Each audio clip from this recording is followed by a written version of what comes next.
Good morning to you from the northwest of England, and my thanks to Dr. Michael Lazaroff for inviting me to speak to you for a few minutes today via either Skype or PowerPoint link to tell you a little bit about a joint venture that we have developed together, a music and movement program for children from about 4 to 6 years of age. I first met Dr. Lazaroff at a conference a number of years ago, where I was presenting on how the development of neuromotor skills in early childhood can have an impact on later learning performance, particularly educational outcomes at school. I had developed a screening test for signs of neuromotor immaturity in the school-aged child, together with a specific developmental movement program for use in schools.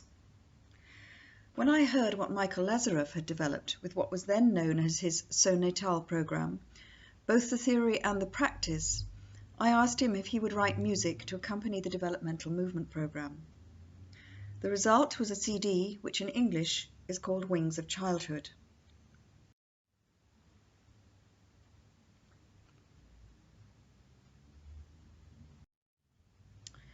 In the United Kingdom, this series of simple songs is used with children aged 4 to 6 years of age.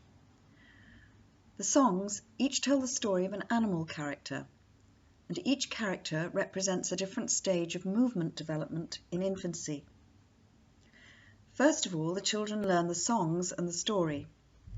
Then, as they become familiar with the story and the characteristics of the animal that they're singing about, they enact through play the movements that are associated with that animal.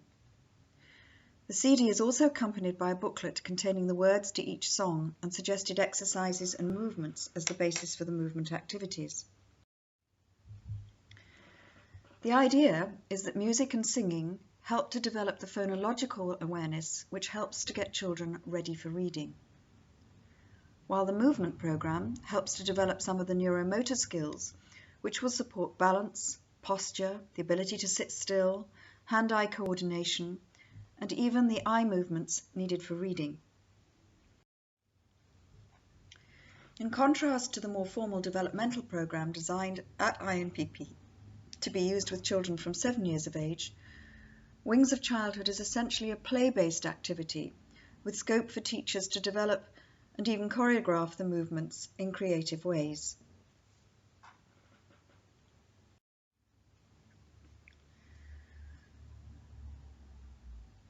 As a composer, Lazaroff seems to have the unique ability to tap into the rhythms and melodies of childhood. And an extraordinary example of this was when I was working in Poland a number of years ago and was asked to assess an autistic boy of 6 years of age who spoke no English. Part of the way through the assessment, the translator simply got up and left to take her lunch, leaving me alone to try to communicate with a family who spoke no English, with my Polish being confined simply to dziękuję, dzień dobry, and proszę. To try to fill the gap, I put one of the songs onto the CD player, a song called The Crocodile.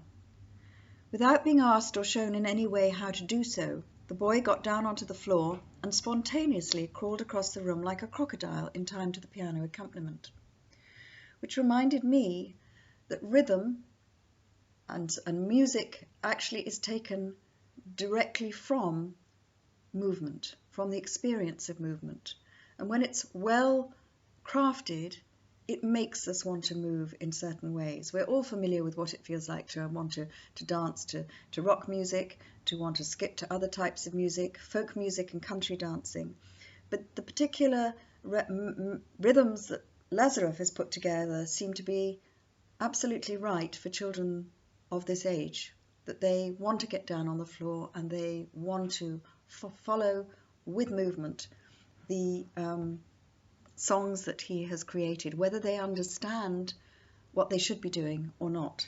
That music in this sense is a universal language. It is also an important aspect of pre-language, that we understand melody, intonation, phrasing, long before we understand and can use verbal language.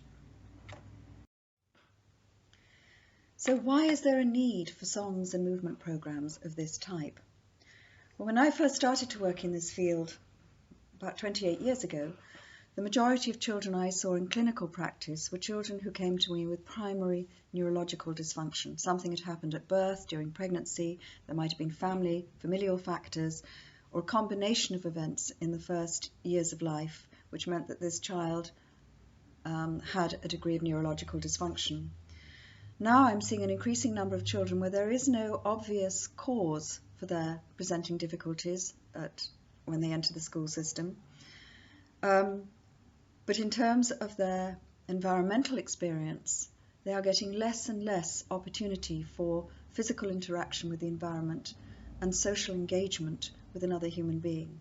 Much of their early development is spent indoors, more and more use of technology, and the experience of the child in the top picture on this slide of understanding his own body in space, developing balance, developing coordination, developing eye movements, being able to listen and interact with others is very different from the two children in the lower picture, where they're playing outside, building a den, they're playing with each other, they're learning to cooperate, there's rough and tumble play.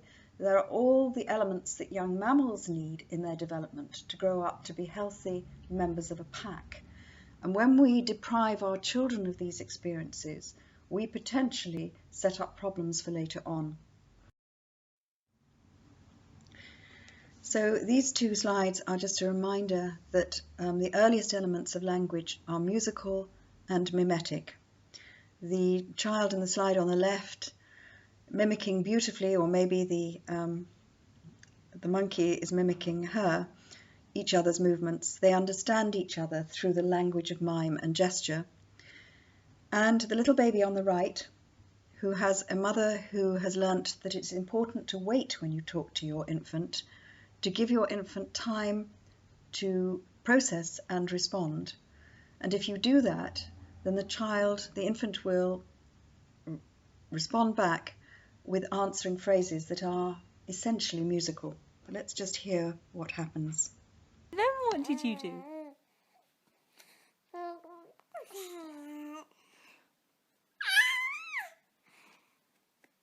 Really? And what else? What else?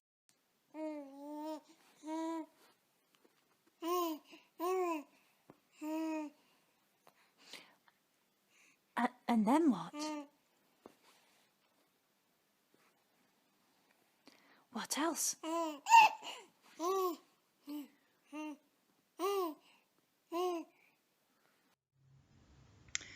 So I'm going to leave you with Chloe's wonderful musical conversation. I wish you a very successful conference, and should you want to find out further information, my contact details are on the final slide. So thank you very much for including me in your conference today.